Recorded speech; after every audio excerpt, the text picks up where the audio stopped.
Hi எல்லாரும் எப்படி இருக்கீங்க? ஒரு 2-3 டேஸாக ஷார்ட் வீடியோ எதுவுமே போடலை. ஏன்னு கேட்டால் ரீசன் எனக்கும் தெரியல. ஏன்னா நான் என்ன பண்ணுறேன்னு எனக்கே தெரியல. டயட்டுன்னு சொல்லி ஒரு 1 மந்த்தாக நானும் சொல்லிகிட்டே தான் இருக்கேன். டெய்லி வாக்கிங் பண்ணுறேன், எல்லாம் பண்ணுறேன். 1 kg கூட 1 மந்தில் கம்மியாகலை. அதை நினச்சா எனக்கே மைண்ட் ரொம்ப அப்செட்டாக தான் இருக்குது.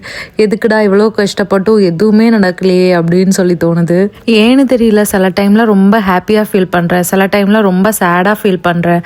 இது மாதிரி நீங்கள் யாராச்சும் இருக்கீங்களான்னு சொல்லி எனக்கு தயவு செஞ்சு கமெண்ட்ஸில் சொல்லுங்கள். எனக்கு மட்டும்தான் இந்த பிரச்சனையா, இல்லை என்ன மாதிரி நிறைய பேர் இருக்காங்களான்னு சொல்லி எனக்கு தெரிஞ்சுக்கணும்.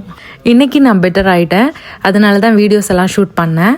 ஆனால் நான் எப்போ சேடாக இருந்தாலுமே டேனி தான் வந்து என்னை சமாதானப்படுத்துவாங்க. ஒன்றும் இல்லை, ஏதாச்சும் மொக்கையாக ஏதாச்சும் ஜோக் பண்ணி தமிழில் தப்பாக பேசி அப்படியெல்லாம் என்னை சிரிப்பு காட்டிடுவாங்க. நான் சேடாக இருக்கும்போது இது யூஸ் ஆகும்னு சொல்லிட்டு நான் அடிக்கடி அவங்களோட தமிழ் தப்பாக பேசினாலும் நான் கரெக்ஷன் பண்ணுறதில்ல. அப்போ நம்ம இன்னொரு வீடியோவில் பார்க்கலாம். பாய்.